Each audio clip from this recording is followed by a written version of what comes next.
So that's why I cultivated an environment to help you live your day-to-day life in a way that you can sustain your mental health is important. Because again, if you're looking for perfection, you'll never find it.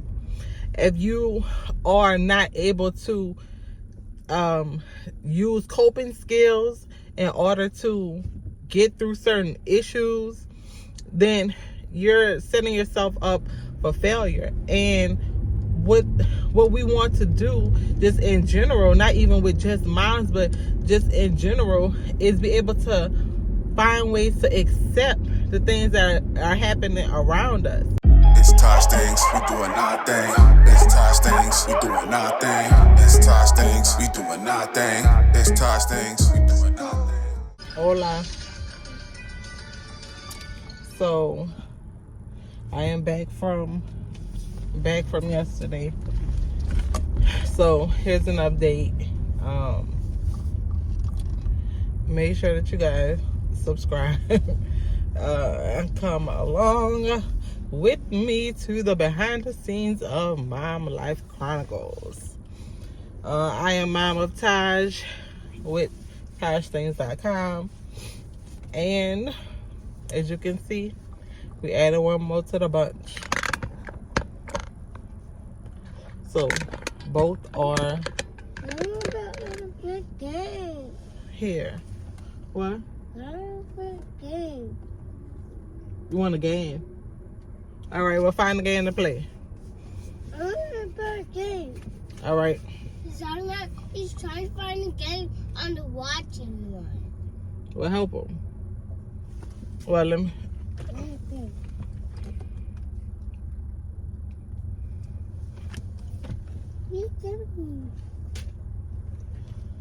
Press the panda bear.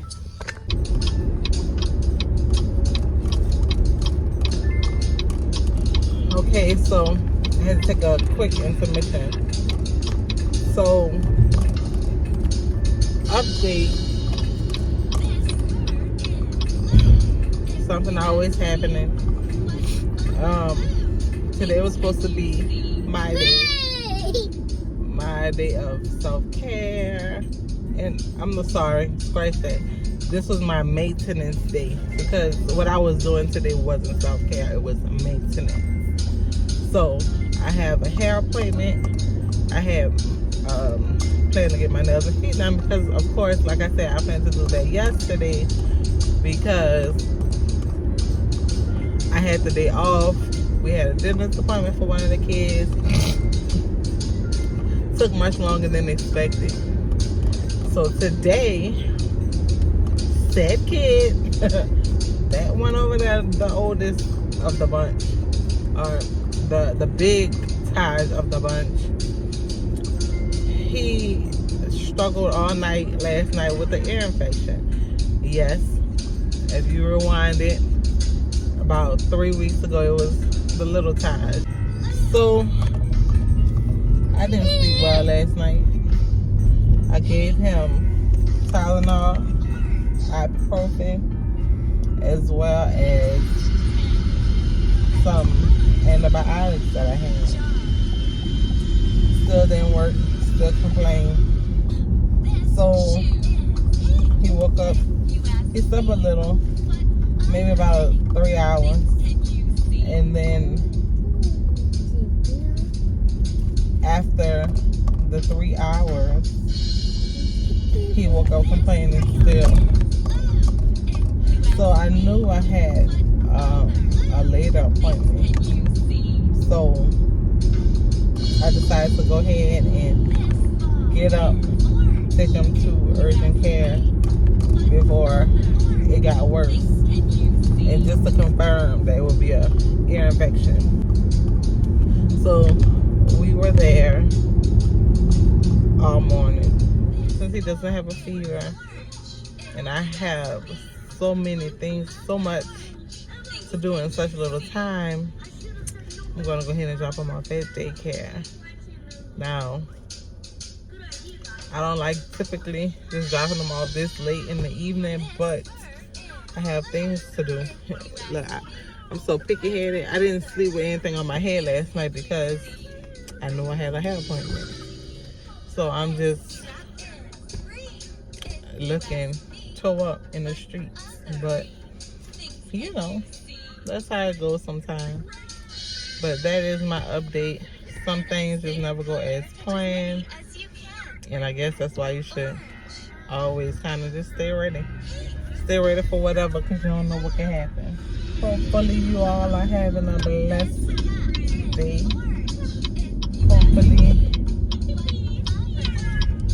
Hopefully everyone is well in your life.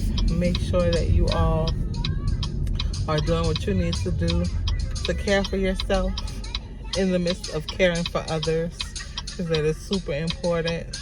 Mental health is super important. Don't ever think that you can do it on your own. If you know, don't think that you have to do it on your own, because you know there's support all around and people are willing to extend a hand when you know we ask for help. But the thing is we have to be willing to accept the help. There's no reason why we should have to struggle in silence or struggle alone. Like I said, I'm building a community for us to be able to at least talk it out, try to be rational about things, because mentally, in order to succeed, you have to have your mental together. And we get so fixated on wanting things to go exactly the way that it has to go, or the way that we want it to go. We get so fixated on that we lose focus of the big picture. Our lives are not meant to be struggleless. Our lives are not designed to be perfect. No such thing. Never will be. That's because sin entered the picture. And because of that, we have to go through. But there's things that we can do to make it to the end. And, you know, that's the purpose of wanting moms to create these healthy lives for them in the terms of a lifestyle, so that we can make it through, people, because we can. But give me 1 second. Shouldn't have to go through a lot of these things that we go through alone. Like, mental health is so important, because mentally, if you're not here, you're going through depression, you're going through postpartum, you're going through PTSD, all of the things that fall underneath mental health. Of course, there's some things that we can't help with, but there are tools and there are things that you can do to start to identify the next steps that you can take in order to find professionals that are equipped to handle these issues. One thing that we have to know and understand is mental health, and addressing those mental health, you have to develop a lifestyle in order to progressively get better. It's nothing that's gonna be able to happen overnight, and it's nothing that you can just take a pill and be okay with, because although there medication that can help you, it still requires work on our behalf in order to not only take the medication, but create environments that support the medication that you're getting. Remember, medication also has side effects.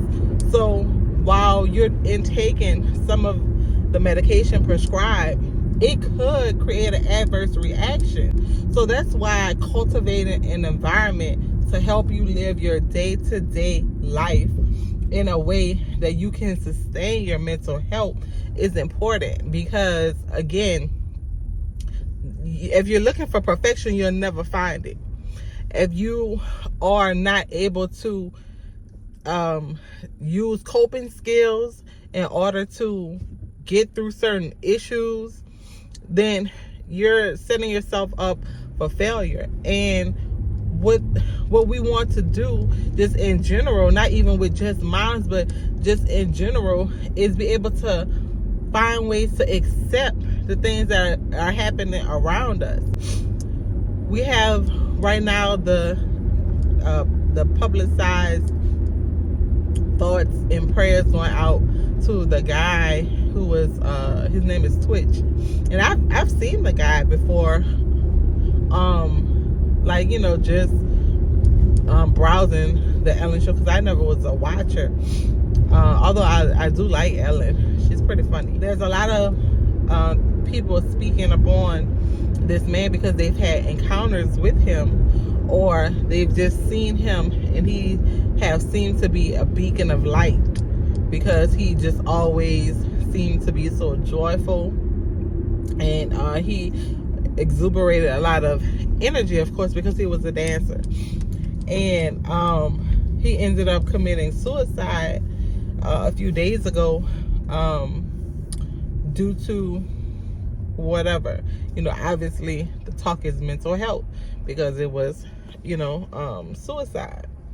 And so I said that to say the same thing that everybody's saying. You never know what a person is going through. But thing is mentally, sometimes we don't understand that we don't have to go through it alone, or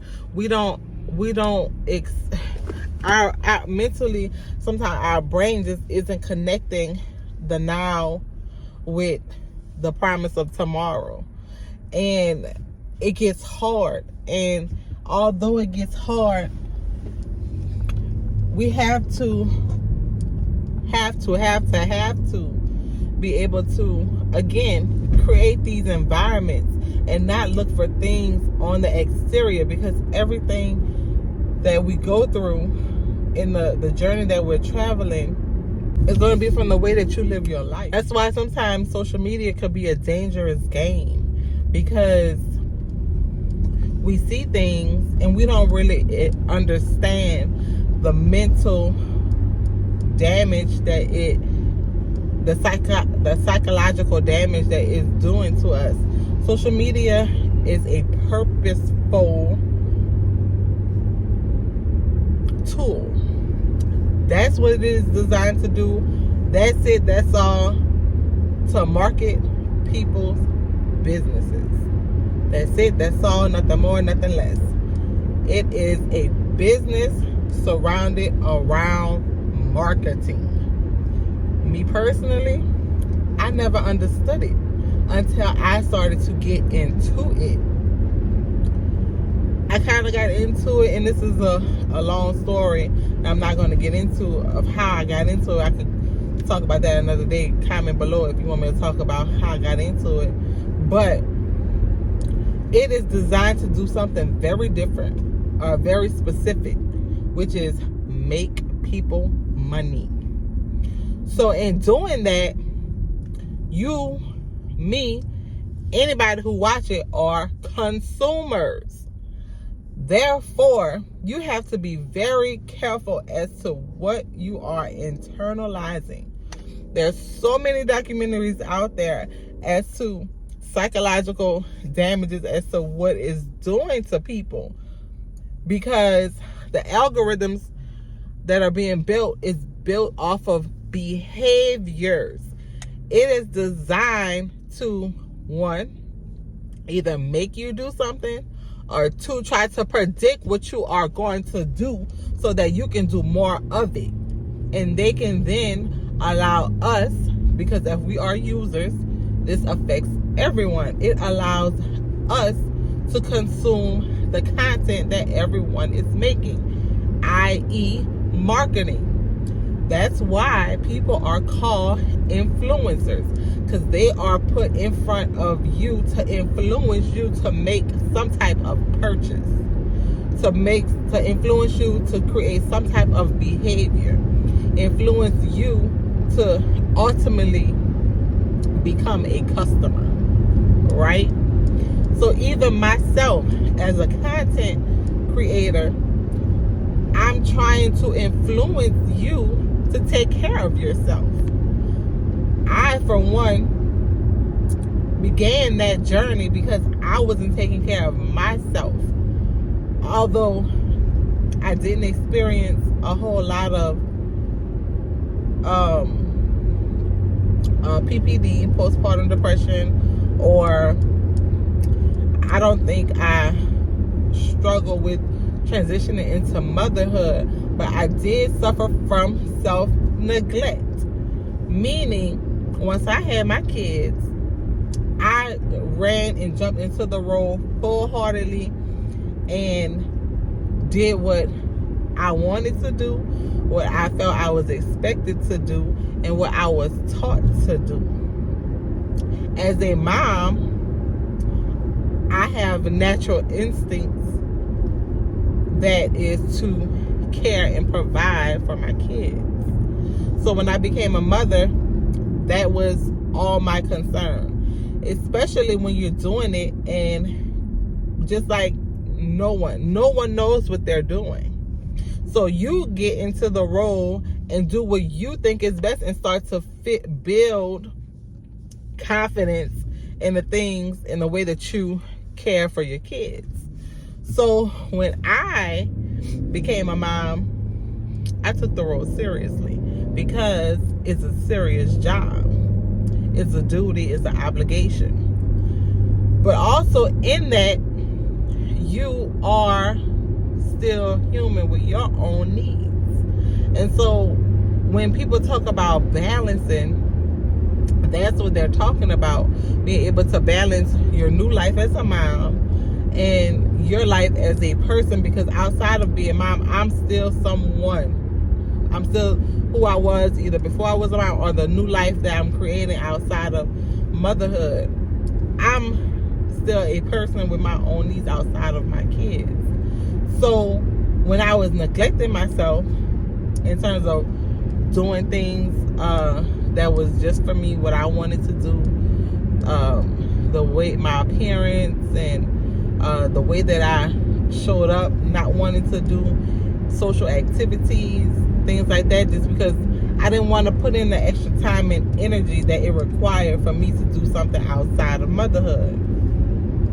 So that started to look a whole different bunch of ways, which for me it showed up in the way I looked, because anything extra I did not want to do.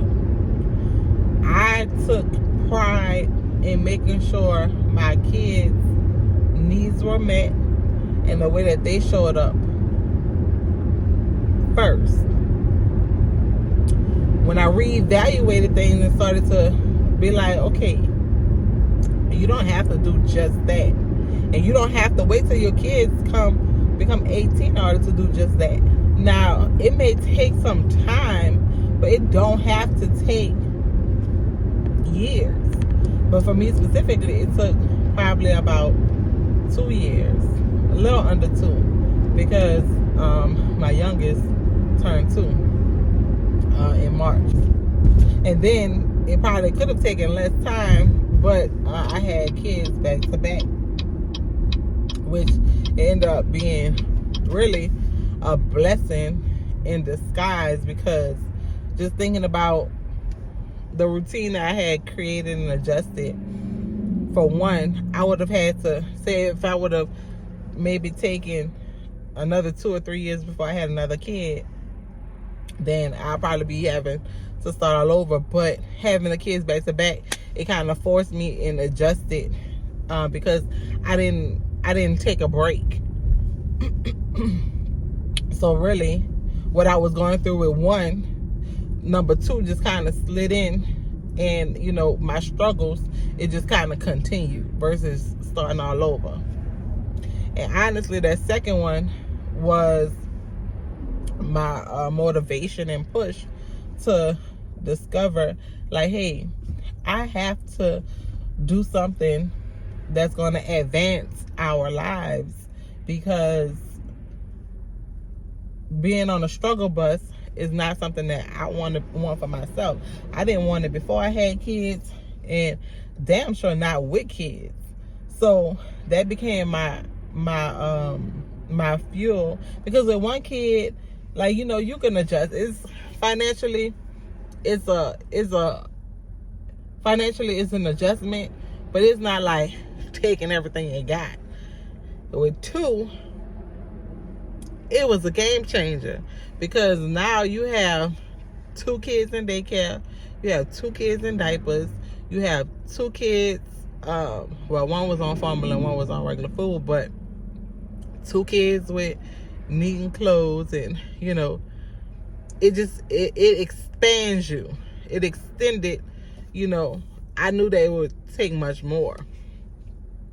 So with that being said, it pushed me to start really digging deep into trying to create something based off of passion, trying to create something based off of knowledge and experience. So that's how Taj Things became born. Taj Things was born, after my second, because I knew I needed something. I needed my life to change financially. Okay, so this journey to go.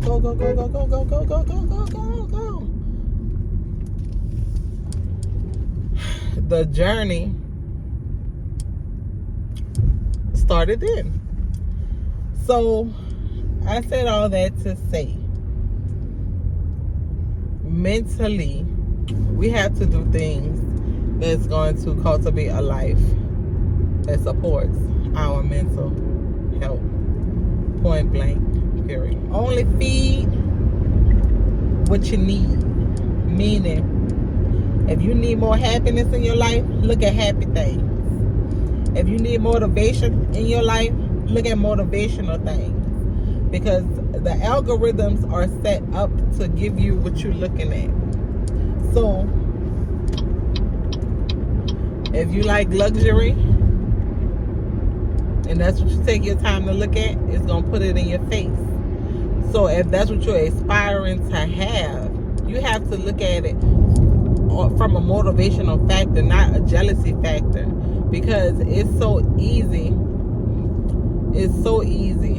to look at what others have and what you don't have, and make you feel like you're not where you're supposed to be, or you're not where you want to be.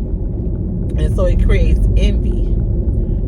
So my advice is, create your social media, your family, your circle, your village to look like what you want.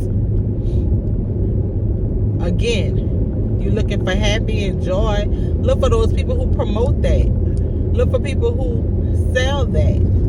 Because again, you're a consumer if you are on social media. And especially not having the information to know what it's doing to you psychologically. Okay? And I lost my train of thought right now because I'm in a rush for my appointment. I'm going to be late. And that's more money. Okay. So, I'm going to take a break so I can call my stylist and tell her I'm going to be there in a few minutes. All right.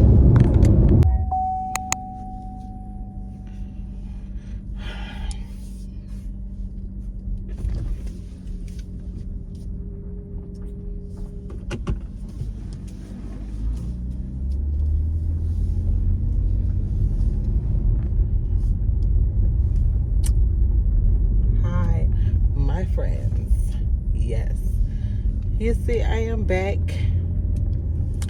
again, and do you notice something different?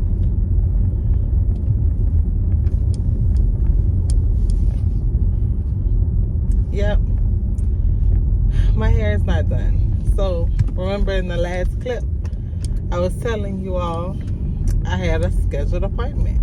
I was running a little behind. So that's what happened. I attempted to make my appointment and I was 35 minutes late and she did not accept me. A backstory, as y'all know, my kid was sick. He started to get an ear infection, but he wasn't running a fever. I took him to urgent care because he stayed up all night talking about his ear. Blah, blah, blah. Fast forward, I took him to daycare so I could make my hair appointment because it's the same exact thing that happened to me last time, remember? But I canceled. I canceled early that morning as soon as we woke up. I took him to daycare because the salon is really, is a smaller suite. That's what it is. It's salon suites. And because of the type of establishment it is, it's not really meant for kids. I'm sure if you have your kids, you can bring them. But just in general, the suites are more, a little bit more high end. So you don't want to probably bring kids. And it's only like one extra seat. So I didn't want my kid to be all whiny.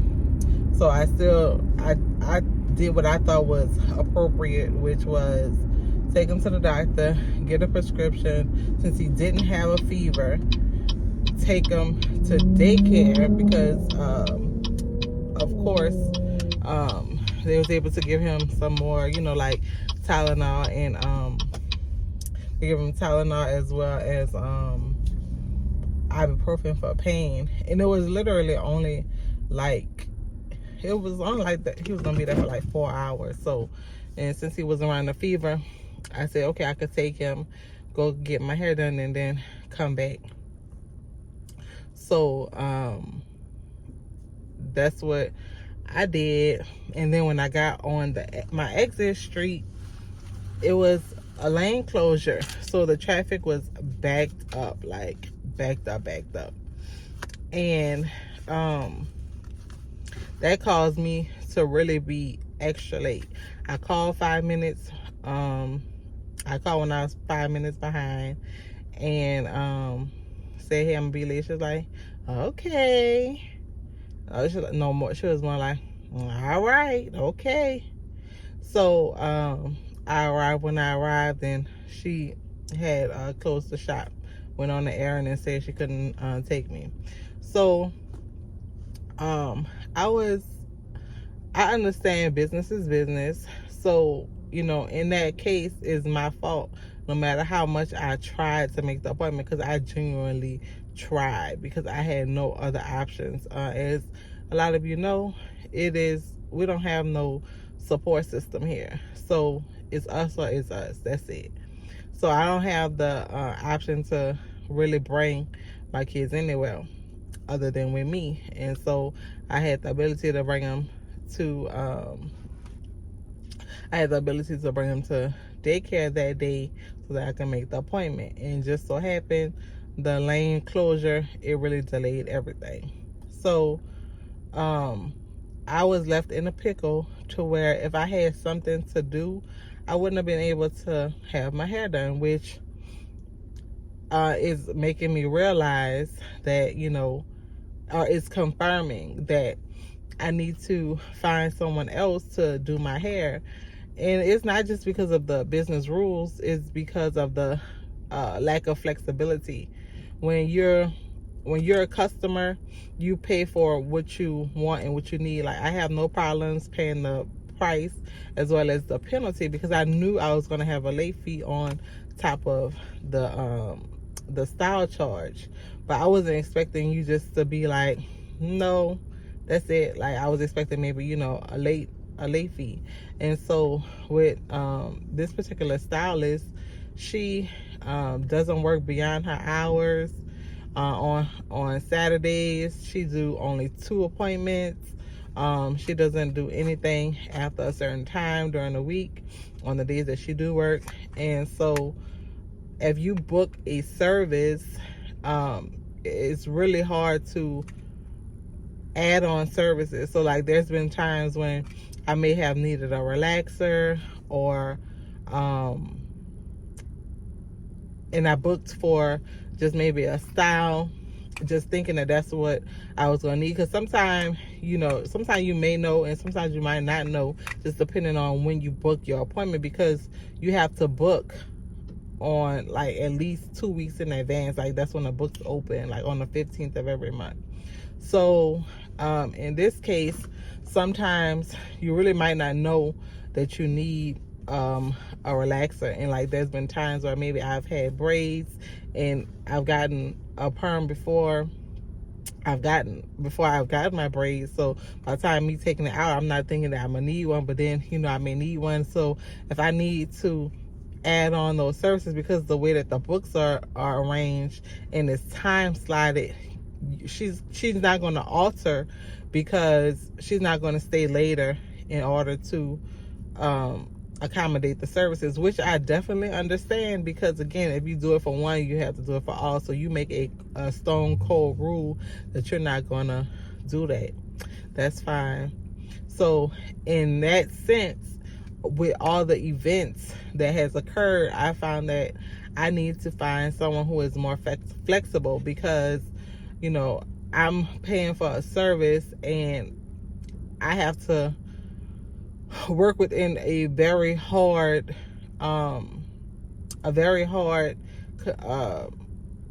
window that's not always conducive to what I need. And for the amount of money that I pay, I feel like it's not going to be able to work. And business is business, and that's how you operate your business, and that's fine. And for some people, this is their livelihood. For this stylist, I don't think it's necessarily her livelihood. So if it's a no, it's a no, and there's no flexibility at all, or she's very particular with her schedule and it don't always work. And me myself, I try to be very cognizant of the books.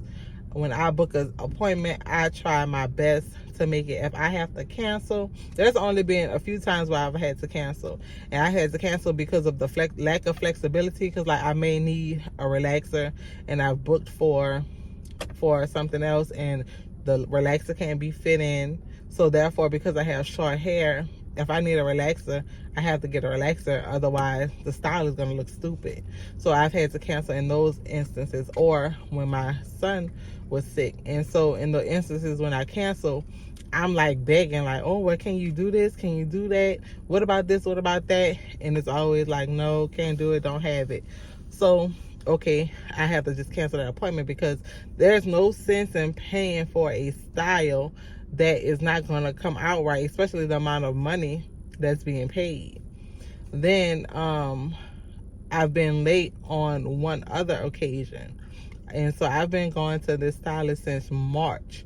And so between March and December, which is now, I don't play, and I always make that known, like, oh, I'm trying to always explain things that's going on, because I want you to know I am not trying to play with your time. I'm not trying to play with your books, because with stylists, I know they get burned a lot of times, and because they get burned, they have to do what they have to do to protect themselves. So, and I'm a faithful customer, so the only time I don't come is if I have braids, which I've had braids in my head 2 times out of this whole time, which has been like 3 weeks. So other than that, I'm consistent, I'm on time. And the other time when I was late, I always call, or if I thought I was going to be late, I call even if I wasn't late. So that's kind of how that has gone. So I've been diligently trying to look for someone. I found someone, I think. Well, I did, but it's just a test of, do I like the services?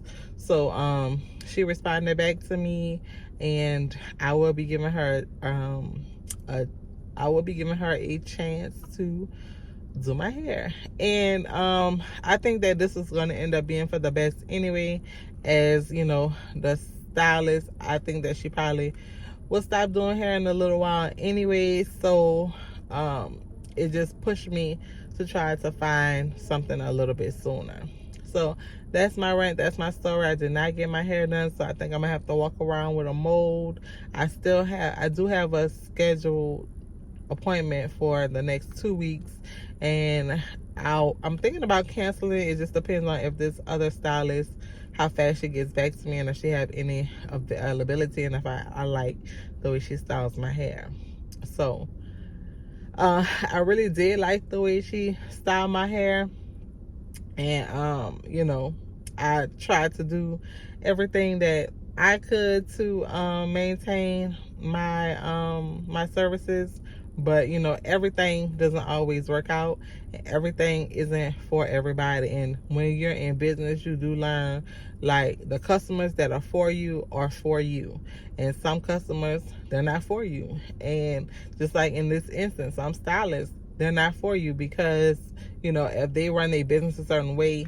That's just like if you go to Walmart and you don't like their return policy. You're always going to Walmart to buy, but you may need to return. You're going to just be SOL on your money all the time whenever it's time to return, because they have no flexibility in their return policy. It is what it is, and therefore you either could deal with it, or you can start shopping on Amazon, or whatever store is your local shopping store.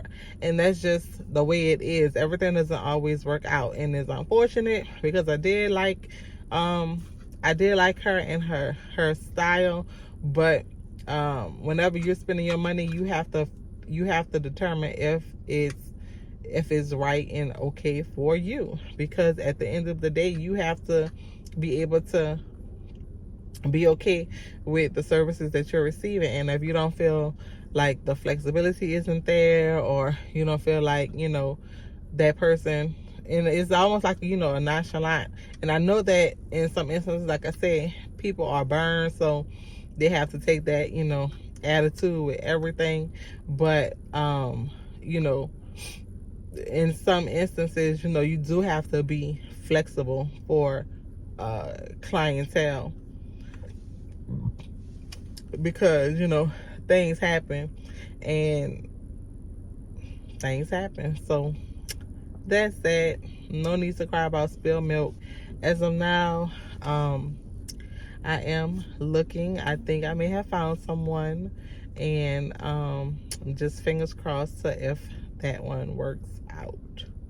If not, then I might have to just go back to wearing wigs, and might just shave it off or something. Who knows? I don't know, because I don't want my hair to be the issue for me not being able to do the things that I'm trying to do in terms of create my content, be present in front of the camera. I need to always be able to have my options open and ready to go. There you are, having a great day. I'm about to make some errands really quick, pick up the things that I need for the week. So I'll talk to you in a bit. Bye. It's Tosh things, we doing our thing. It's Tosh things, we doing our thing. It's Tosh things, we doing our thing. It's Tosh things, we